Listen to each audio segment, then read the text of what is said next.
Ako po ay tumatayo ngayon para sa isang usaping pampersonal at pangkalahatang pribilehyo. Ginoong Pangulo, ang gulo-gulo na po natin.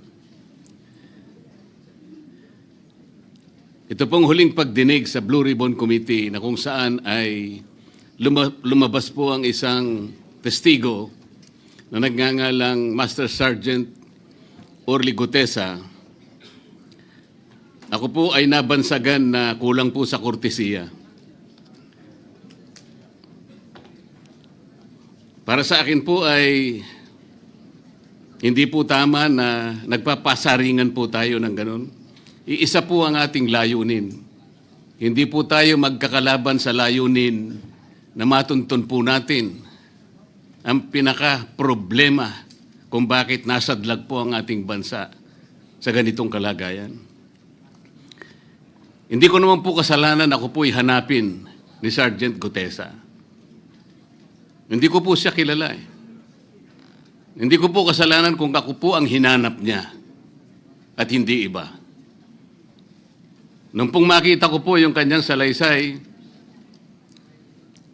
ang sabi ko lamang po sa kanya ay, kung malakas ang loob mo talaga at naniniwala kang dapat mong gawin ito para sa iyong bansa, dalawa lang ang pwede mong gawin para sa akin. Ipanotaryo mo yan, at kung malakas ang loob mo, bukas ng umaga bago mag-alas 9, kailangan nandun ka na sa Senado. Alam po yung notaryo, para sa akin lang po yun eh. Gusto ko lamang siyang testingin kung talagang totoo nga ang kanyang mga gustong banggitin. Ang pinakamahalaga po ay haharap siya, tatayo, at susumpa sa kalagitnaan ng pagdinig. At doon ay pakikinggan natin. At doon ay sama-sama natin siyang i-interpolate. Tatanungin. Nakita naman po ninyo kung paano niya sinasagot ang bawat tanong. Walang pag-aalinlangan. Siya lamang po ang natatangi na testigo na kumonekta sa pangalan ni Saldico at Martin Romualdez. Wala nang iba. Ngayon po siya ay naharap sa napakaraming pasaring din. Bakit po ako'y walang kortesiya? Hindi po ba ako'y humingi ng panahon sapagkat hindi ko naman po alam kung talagang darating siya nung araw na yon, kaya hindi na po ako nagsabi. Gusto ko talagang paniwala ang darating siya. Dumating nga po siya, kaya ko siya inilabas. Pero kung pag-uusapan po ay kortesiya, balikan po natin ang mga nangyari. Nung ako po ay chairman pa ng Blue Ribbon Committee, nagkaroon po ng pagdinig. Unang pagdinig ay August 19, 2025. Isang araw bago po nagkaroon ng pagdinig ang Blue Ribbon Committee, ang ating pong kasama, si Senator Lacson, ay nagkaroon po ng posting. Sa Twitter po yata ito, hindi po ako sanay dito eh. Babasahin ko po, August 20, 2025. The Senate Blue Ribbon Committee hearing yesterday is akin to the cart going ahead of the horse. Had the cart waited one day, it would not have missed the details of the truth about the many substandard ghost projects and more that will be exposed in my privileged speech today. Yun po ba ay courtesy din? Sa akin pong palagay, hindi dapat po nagkaroon ng ganitong pagpapasaring. Alam ko po ba kung sino-sino ang tatayo para mag-deliver ng privileged speech? Matagal ko na pong sinabi noon kung kailan po ang pagdinig. Wala po akong itinago.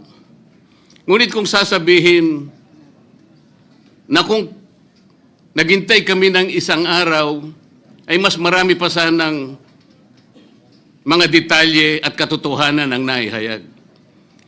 Hindi po ba sinabi ko sa inyo noon, mismong Pangulo ng Republika ng Pilipinas ang nagbigay sa akin ng USB na nandun po lahat ang mga proyektong pinaghihinala na ghost projects.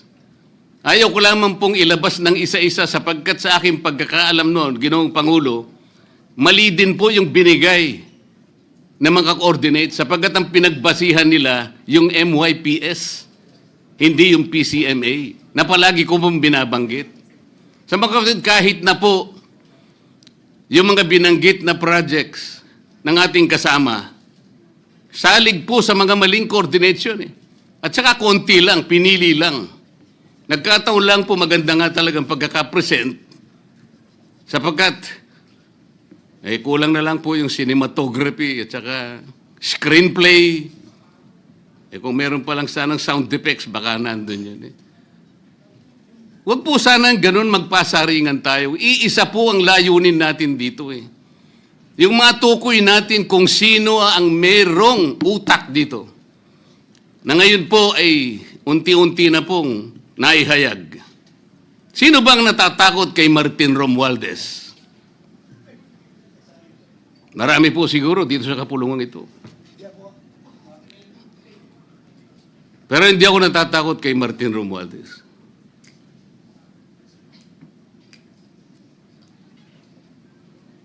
Ngayon po, kino-question po yung notarization ng statement ni Gutesa. Dahil yung babae po, yung abogadong babae, nag-notarize, tinalikuran po niya ang yung kanyang signature, yung kanyang pirma.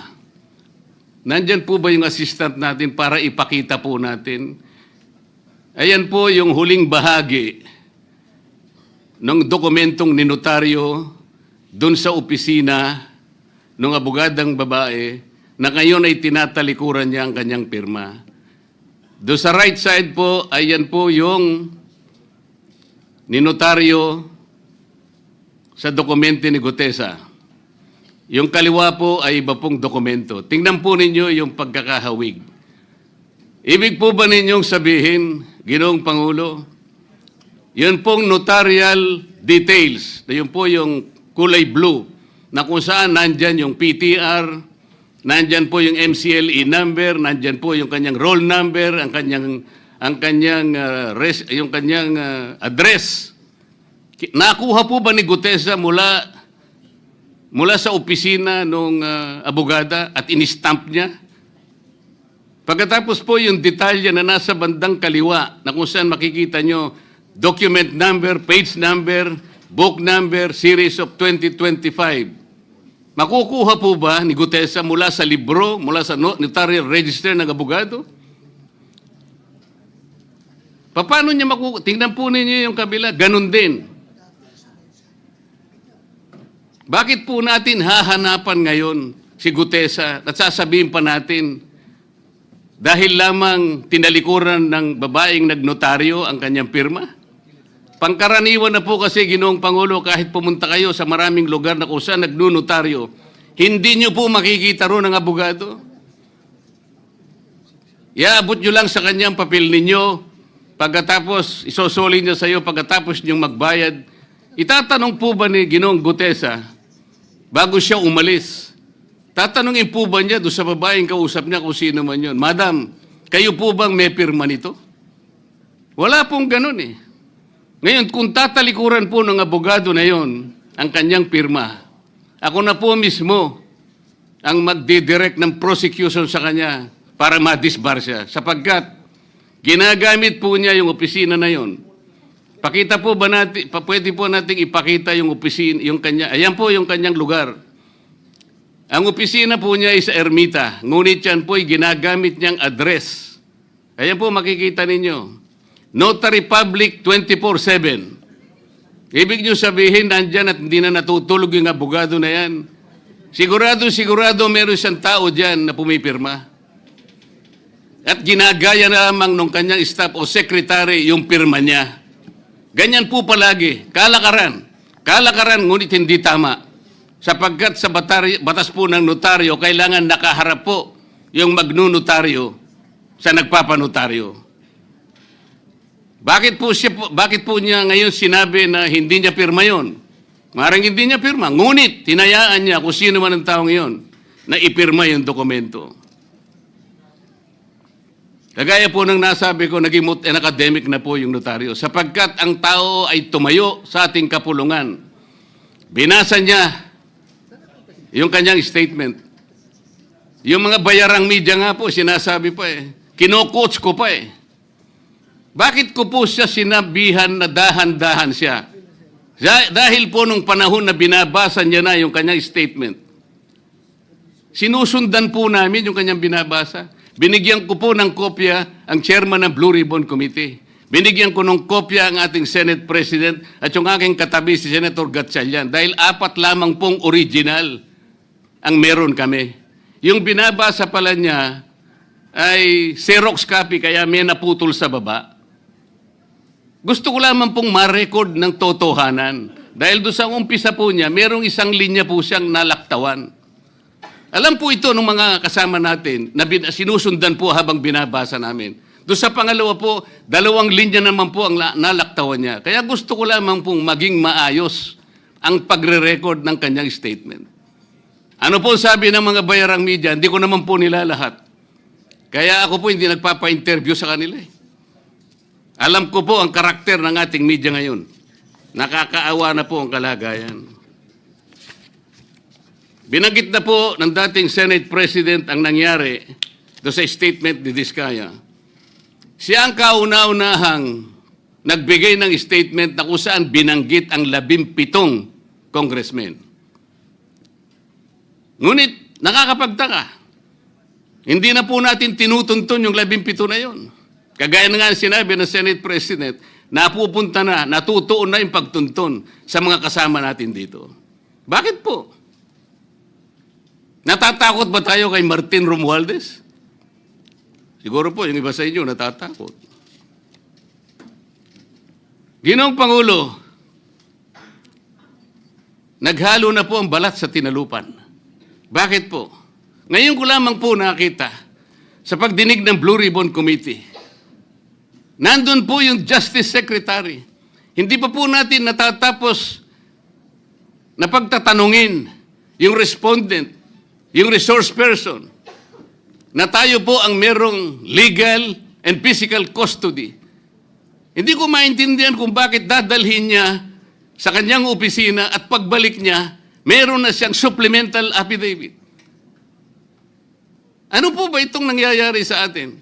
Meron na ba tayong alituntunin? Meron na ba tayong agreement sa pagitan ng DOJ at ang pag-imbestigang ginagawa natin sa Blue Ribbon Committee? Hindi ko na po maintindihan kung ang Blue Ribbon Committee is the investigative arm of the Department of Justice. Ang sabi ko po nung nasa ikalimang pagdinig pa lang tayo, sapagkat nakikita ko na po ito, kaya po naghangad pa ako sa ating chairman no na sana'y paraanin niya ako, meron lang akong gustong isang guni muna at pag-usapan sana muna. Hindi naman po ako nabigyan ng pagkakataon kaya nagkaroon pa po ng konting sagutan doon. Ito po yung gusto ko sanang ayusin muna, pag-usapan muna natin. Lalong-lalo na po ang kaugnayan natin sa bagong tatag na ICI, Independent Commission on Infrastructure. Ano po bang ugnayan natin dito? Hindi po ba tayo mag-uusap muna? Hindi ba tayo gagawa ng regulasyon muna? Meron po tayong mga doktrinang isinasaalang-alang. Nasaan na po ang institutional boundaries? Nasaan na po ang separation of powers? Nasaan na po ang system of checks and balances? Di ba natin isasaalang-alang ito? Dadalawang tao lamang po ba ang mamamagitan sa pagitan ng mga institusyon na ito? At mawawala na po kami sa picture? Are we supposed to be kept in the dark, Mr. President?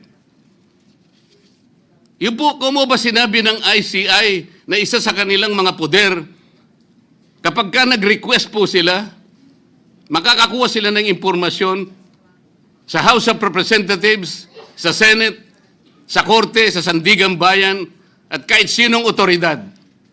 Ibig ba sabihin wala na tayong opsyon na tumanggi? Kailangan po natin pag-usapan muna yon.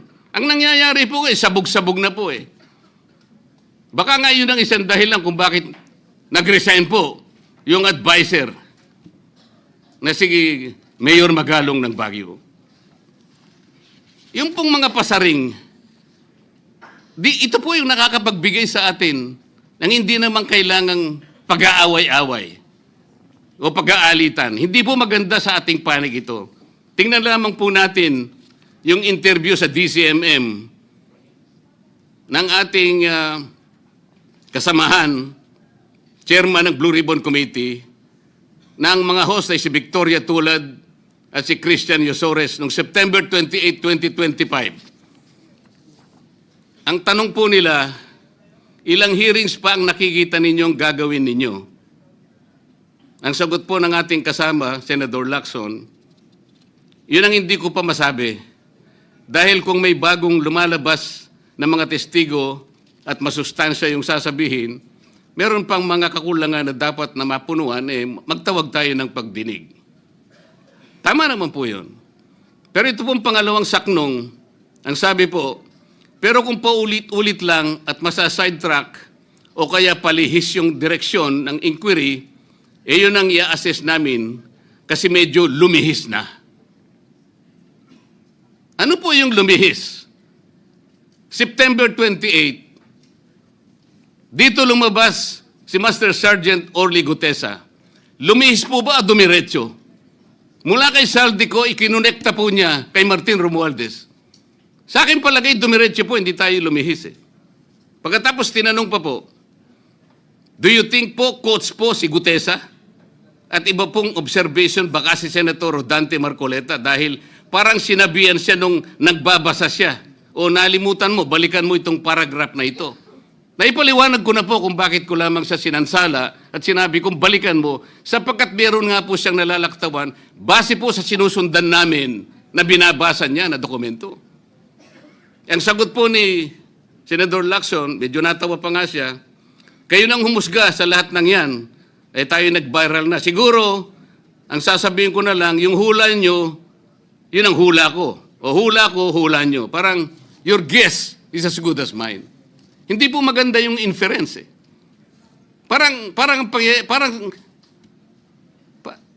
Parang ang lumilitaw, kinots ko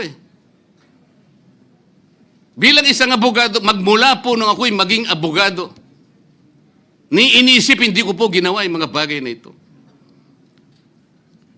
Kumisal nga ako Hindi na abogado, sila pa yung nagsasabi Katulad po ni Saldico. Ang sabi ko lang naman po